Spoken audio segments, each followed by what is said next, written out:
போட்டித் தேர்வுகளுக்கு தயாராகும் அனைத்து நண்பர்களுக்கும் வணக்கம். நம்மளோட வீடியோ சீரிஸில் இப்போ நம்ம என்ன பார்த்துட்ருக்கோம் அப்படின்னாக்கா, கடந்த 2 வீடியோவில் தமிழ்நாடு எக்கனாமி பார்ட் இப்போ நம்மளோட டிஎன்பிஎஸ்சியோட எக்ஸாம்ஸில் எக்கனாமி பார்ட்டுக்கான மதிப்பு அதிகமாகிடுச்சு. கொஸ்டின்ஸ் அதிகமாக கேட்குறாங்க. அதுவும் இல்லாமல் அது கரண்ட் அஃபேர்ஸ்லேருந்து தான் அதிகமாக கேட்குறாங்க. ஸோ இப்போ தமிழ்நாட்டில் கரண்ட் அஃபேர்ஸ் நம்மளோட தமிழ்நாடு எக்கனாமிக் சர்வே நல்லா படித்தோன்னா தமிழ்நாடு எக்கனாமியை நல்லா பார்த்துடலாம். ஸோ தமிழ்நாடு எக்கனாமிக் சர்வே 2025 வெளியிட்டப்பட்ட அந்த அறிக்கையில் 8 சாப்டர்ஸ் இருக்குது. அதில் முக்கியமான சாப்டர்ஸாக பார்த்துட்ருக்கோம். ஸோ இப்போ நம்ம தொழில்துறை பார்த்துட்ருக்கோம், அதாவது இண்டஸ்ட்ரீஸில் ஃபஸ்ட்டு ஒரு பார்ட்டு வீடியோ பண்ணியாச்சு. இப்போ அடுத்த பார்ட்டு. இந்த வீடியோ பார்க்குறதுக்கு முன்னாடி சப்ஸ்கிரைப் பண்ணாத நண்பர்கள்லாம் சப்ஸ்கிரைப் பண்ணி கொஞ்சம் சப்போர்ட் பண்ணுங்கள். இதில் என்னென்ன தவறுகள் இருக்குது, என்னென்ன ரிஃபைன் பண்ணலாம் அப்படின்னு சொல்லி கமெண்ட் பண்ணிங்க அப்படின்னாக்கா அதுக்கு தகுந்த மாதிரி நாங்கள் வீடியோஸில் இருக்கக்கூடிய தவறுகளை மாற்றி கொடுக்குறோம். பார்ப்போம். இப்போ வீடியோக்குள்ளே போகலாம். இப்போ ஃபஸ்ட் பார்ட்டில் முடித்ததுக்கப்புறம் இப்போ செகண்ட் பார்ட்டில் தமிழ்நாடோட ஏற்றுமதி, அதாவது சரக்கு ஏற்றுமதி எந்த அளவில் இருக்குது அப்படின்றத பற்றி கொடுத்துருக்காங்க. அதை பார்ப்போம். ஸோ மெர்கன்டைஸ் எக்ஸ்போர்ட்ஸ், சரக்கு ஏற்றுமதி.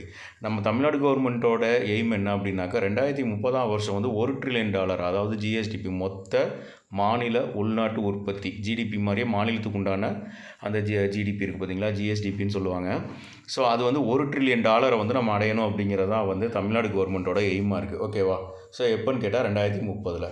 ஸோ அந்த 2030 $1 ட்ரில்லியன் பொருளாதாரத்தை நம்ம அடையணும் அப்படின்னா, பொருளாதாரம்னாக்கா ஜிஎஸ்டிபி, ஓகேங்களா, GSDP, cross state domestic product, மொத்த மாநில உள் உற்பத்தி அப்படின்னு சொல்லுவாங்க.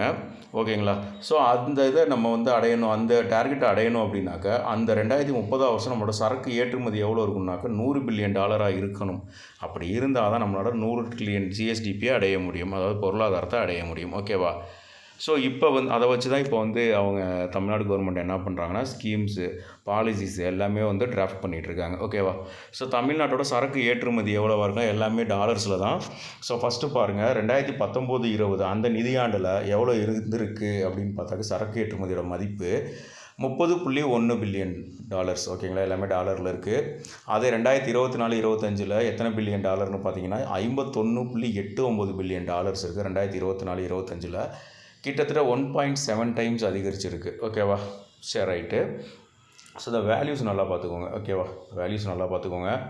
அடுத்தது சரக்கு ஏற்றுமதி நடக்குது பார்த்திங்களா இந்தியாவில். அந்த ஸ்டேட்ஸுக்குள்ளார தமிழ்நாட்டோட ரேங்க் என்னன்னு பார்க்கலாம். தமிழ்நாட்டோட ரேங்க் என்னென்னா, முதலிடம் குஜராத். ஓகேவா? தமிழ்நாடு 3வது இடத்துல இருக்குது. தமிழ்நாடு சரக்கு ஏற்றுமதியில் 3வது இடத்துல இருக்குது மெர்கன்டைஸ் எக்ஸ்போர்ட்ஸில். குஜராத் ஃபஸ்ட் இடத்துல இருக்குது, $134.4 பில்லியன். ஓகேங்களா? $134.4 பில்லியன் அவங்க ஏற்றுமதி பண்ணிக்கிட்டு இருக்காங்க குஜராத்து. 2வது இடத்துல யார் இருக்காங்கன்னு பார்த்தீங்கன்னா மகாராஷ்டிரா, $67.21 பில்லியன் அவங்களோட மதிப்பு. தமிழ்நாட்டோட ஆல்ரெடி பார்த்தாச்சு, $51.89 பில்லியன். ஓகேங்களா? சரி, ரைட். இதெல்லாம் கொஞ்சம் நல்லா பார்த்துக்கோங்க. ஃபஸ்ட் இடத்துல இருக்க குஜராத், செகண்ட் இடத்துல மகாராஷ்டிரா, 3வது இடத்துல தமிழ்நாடு. ஓகேவா?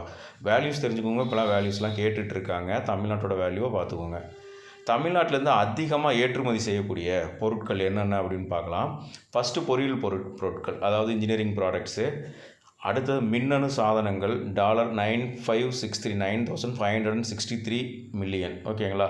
ஆயத்த ஆடைகள், அதாவது ரெடிமேட்ஸு. ஓகேவா? இது எவ்வளோன்னு கேட்டாக்க $4,690 மில்லியன். பருத்தி நூல் மற்றும் கைத்தறி பொருட்கள், அதோட வேல்யூ பாருங்கள், $2,062 மில்லியன். தோல் பொருட்கள் $1,660 மில்லியன். ஓகேவா? இதெல்லாம் தமிழ்நாட்டிலேருந்து அதிகமாக ஏற்றுமதி செய்யக்கூடிய பொருட்கள். அடுத்தது தொழிற்சாலைகளுக்கு கடனுதவி.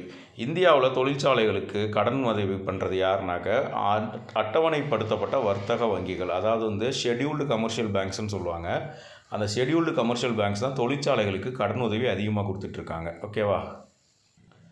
தமிழ்நாட்டில் தொழிற்சாலைகள் அளிக்கப்பட்ட மொத்த கடன், அதாவது இந்த ஷெட்யூல்டு கமர்ஷியல் பேங்க்ஸு தமிழ்நாட்டுக்குள்ளார இருக்கக்கூடிய இண்டஸ்ட்ரீஸ்க்கு எவ்வளோ கடன் கொடுத்துருக்காங்க அப்படின்னு பார்ப்போம்.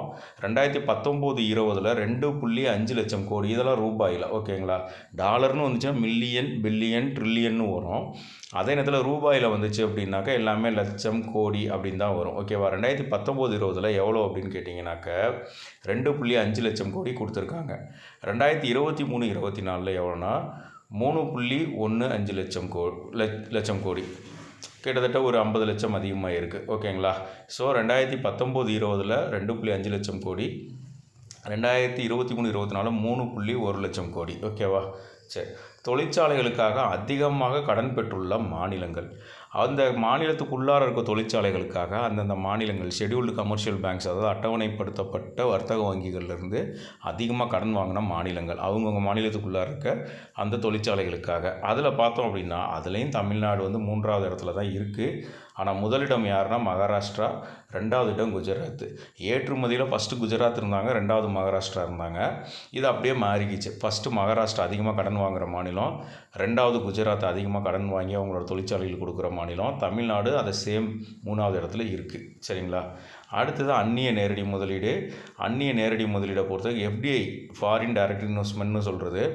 இந்த அந்நிய நேரடி முதலீடில் தமிழ்நாடு 6வது இடத்துல இருக்குது. எந்த வருஷத்தில்? 2023 24 தமிழ்நாடு எத்தனாவது இடத்துல இருக்குதுன்னு பார்த்தா 6வது இடத்துல இருக்குது. ஃபஸ்ட்டு இடத்துல மகாராஷ்டிரா, 2வது இடத்துல குஜராத், 3வது இடத்துல கர்நாடகா, 4வது இடத்துல டெல்லி, 5வது இடத்துல தெலங்கானா, 6வது இடத்துல தமிழ்நாடு. சரிங்களா?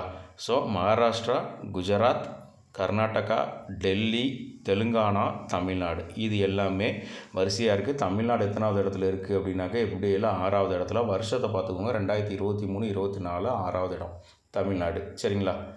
அடுத்தது 2023 24 2023 24 இந்தியாவின் 944 திட்டங்கள் உலக வங்கியிடம் நிதி பெற்றிருக்கின்றன. இத்திட்டங்கள் அடிப்படையில் தமிழ்நாடு 3வது இடத்தில் உள்ளது. அதாவது 2023 24 இந்தியாவில் உலக வங்கிக்கிட்டேருந்து நிதி வாங்கி தொடங்கப்பட்ட திட்டங்கள்னால் 944. ஓகேங்களா? இதுலேயும் பார்த்தீங்கன்னா தமிழ்நாடு எத்தனாவது இடத்துல இருக்குன்னா 3வது இடத்துல இருக்குது. எல்லாத்துலேயுமே தமிழ்நாடு 3வது இடத்துல இருக்குது. அதை நல்லா பார்த்துக்கோங்க. சரிங்களா? ஏற்றுமதியில், கடன் வாங்குறதுல, தொழிற்சாலைகளுக்காக கடன் வாங்குறதுல. அடுத்தது வந்து எஃப்டிஐயில் 6வது இடத்துக்கு போயிடுச்சு. பட் வந்து இங்கே அதாவது வேர்ல்டு பேங்க் அசிஸ்டட் அந்த ப்ராஜெக்ட்ஸில் வந்து பார்த்திங்கனாக்கா அதுவும் வந்து 3வது இடத்துல இருக்குது. சரிங்களா? இதில் ஃபஸ்ட்டு இடத்துல குஜராத் இருக்குது, 2வது இடத்துல மகாராஷ்டிரா இருக்குது, 3வது இடத்துல தமிழ்நாடு இருக்குது. 83 திட்டங்களில் இருக்குது. சரிங்களா? அடுத்தது சிறு மற்றும் நடுத்தர தொழிற்சாலைகள். ஓகேங்களா?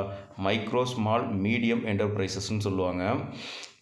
தமிழ்நாட்டு பொருளாதாரத்தில் எம்எஸ்எம்இ, அதாவது வந்து குறு சிறு மற்றும் நடுத்தர தொழிற்சாலைகளோட பங்களிப்பு வந்து ரொம்ப அதிகம், சிறப்புக்குரியது.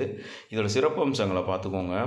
இது என்ன அப்படின்னாக்கா உள்ளடக்கிய வளர்ச்சி மற்றும் மேம்பாடு. இது என்ன பண்ணும்? உள்ளடக்கிய வளர்ச்சினா எல்லாத்தையும் எப்படி சொல்கிறது அப்படின்னாக்க எல்லா தர மக்களையும் வந்து அது வளர்ச்சி பாதை கொண்டு போகிறது. அதோட வளர்ச்சி வந்து எல்லாத்துக்குமே போய் சேர்றது தான் உள்ளடக்கிய வளர்ச்சி. சரிங்களா? உள்ளடக்கிய வளர்ச்சி மற்றும் மேம்பாடு. சரிங்களா? அடுத்தது பல தரப்பினரையும் தொழில் முனைவோர் ஆக்குதல், என்டர்பிரினர்ஷிப். ஓகேங்களா? ஓனர்ஷிப் மாதிரி. இது என்ன அப்படின்னாக்க சிறு குறு மற்றும் நடுத்தர தொழிற்சாலைகள்னால் என்ன? கொஞ்சமான சிறிதளவு முதலீடு போட்டு நமக்கு ஒரு தொழிற்சாலை தொடங்குறது. அப்போ என்ன பண்ணுவாங்க? நிறைய பேர் சின்ன முதலீடு போட்டு ஒரு தொழிற்சாலை தொடங்குறாங்க. அப்போ எல்லாத்தையுமே என்ன பண்ணுது அப்படின்னு கேட்டிங்கன்னா பல தரப்பினரையும் தொழில் முனைவோர் ஆக்குகின்றது. ஓகேவா? குறைவான மூலதன முதலீடு. ஓகேங்களா? இது 3 வந்து எம்எஸ்எம்இயோட சிறப்பு அம்சங்கள். ஓகேங்களா? உதயம் திட்டம். ஓகேங்களா? உதய திட்டம்னு முன்னாடியே ஏற்கனவே பார்த்துருக்கோம். இந்த பதிவு தரவுகள், உதயம் பதிவு தரவுகள் 2024-25 அடிப்படையில் மாநிலத்தில் எத்தனை இருக்குதுன்னு பாருங்கள். எம்எஸ்எம்இ தமிழ்நாட்டுக்குள்ளார 35.56 லட்சம் எம்எஸ்எம்இக்கள் உள்ளன. இது வந்து 2025 பிப்ரவரி 25 வரைக்கும் தமிழ்நாட்டில் எத்தனை எம்எஸ்எம்இ இருக்குதுன்னு பாருங்கள். 35.56 லட்சம் எம்எஸ்எம்இக்கள் தமிழ்நாட்டில் உள்ளன. இது எப்போன்னு பார்த்தீங்கன்னா 2025 பிப்ரவரி வரைக்கும். இந்த தரவுகள் எங்கேருந்து எடுத்திருக்காங்கங்கிறத பாருங்கள். இதோட தரவுகள் எங்கேருந்து எடுத்திருக்காங்க? உதயம் பதிவு தரவுகள் 2024-25. சரிங்களா? இதிலேருந்து எடுத்திருக்கு. இதில் வந்து இதை ஸ்ப்ளிட்டப்பும் கொடுத்துருக்காங்க. 10.69 லட்சம் எம்எஸ்எம்இ உற்பத்தி துறை. ஓகேங்களா? உற்பத்தி துறை. 24.87 லட்சம் எம்எஸ்எம்இ வந்து சேவை சார்ந்தவை. ஓகேங்களா? இப்படிலாம் அவங்க பிரித்து கொடுத்துருக்காங்க. இதை நம்ம படிச்சுக்கிறது நமக்கு நல்லது. அடுத்தது பாருங்கள். எம்எஸ்எம்இக்கள் மாநிலத்தில் அதாவது குறு சிறு மற்றும் மத்தியதர நிறுவனங்கள் எம்எஸ்எம்இக்கள் மாநிலத்தில் எத்தனை பேர்த்துக்கு வேலை வாய்ப்பு அளிக்குதுன்னு பார்த்தீங்கன்னா 2.56 கோடி மக்களுக்கு, தொழிலாளர்களுக்கு வேலை வாய்ப்பை அளிக்கின்றது. எத்தனை பேருக்கு அப்படின்னா 2.56 கோடி தொழிலாளர்களுக்கு வேலை வாய்ப்பு அளிக்கிறது. எத்தனை லட்சம் எம்எஸ்எம்இ தமிழ்நாட்டில் இருக்குது அப்படின்னு கேட்டால் கண்ணை மூடிக்கிட்டு என்ன எழுதணும் அப்படின்னாக்கா 35.56 லட்சம் எம்எஸ்எம்இ தமிழ்நாட்டில் இருக்குது. இது மூலயமா எத்தனை தொழிலாளர்களுக்கு வேலை கிடைக்குதுன்னா 2.56 கோடி தொழிலாளர்களுக்கு வேலை வாய்ப்பு கிடைக்கின்றது. ஓகேவா? அடுத்தது சுரங்கங்கள். தமிழ்நாடு கனிம வளம் அதிகம் கொண்ட மாநிலங்களில் ஒன்று. சில முக்கியமான கனிமங்கள்லாம் என்னென்ன அப்படின்னு கேட்டாக்கா எல்மனைட். இதெல்லாம் ஏற்கனவே நம்ம பார்த்துருப்போம் ஜியாகிரஃபியில். இது எங்கே இருக்குது அப்படின்னா கடற்கரையில் அதிகமாக கிடைக்கக்கூடியது. ரியூட்டைல் ரேர் எர்த் எலிமெண்ட்ஸ்னு சொல்லுவாங்க. ஓகேங்களா? கார்னெட்டு. ஓகேவா? கார்னெட்டுக்கு அப்புறம் லீகோசின்னு ஒன்று இருக்குது. அதுக்கப்புறம் மோனோசைட், ஜிர்கான், சில்லிமனைட், அப்புறம் பெட்ரோல் இயற்கை வாயு கம்மியாக தான் இருக்குது. ஆனாலும் ஏதோ ஓரளவுக்கு தமிழ்நாட்டில் இருக்குது அப்படின்னு சொல்லி நம்ம வச்சுக்கலாம். ஓகேங்களா? ஸோ இதெல்லாம் தமிழ்நாட்டில் கிடைக்கக்கூடிய கனிம வளங்கள். 2019-20 முதல் 2023-24 வரை சில கனிமங்களின் உற்பத்தி நிலவரம்.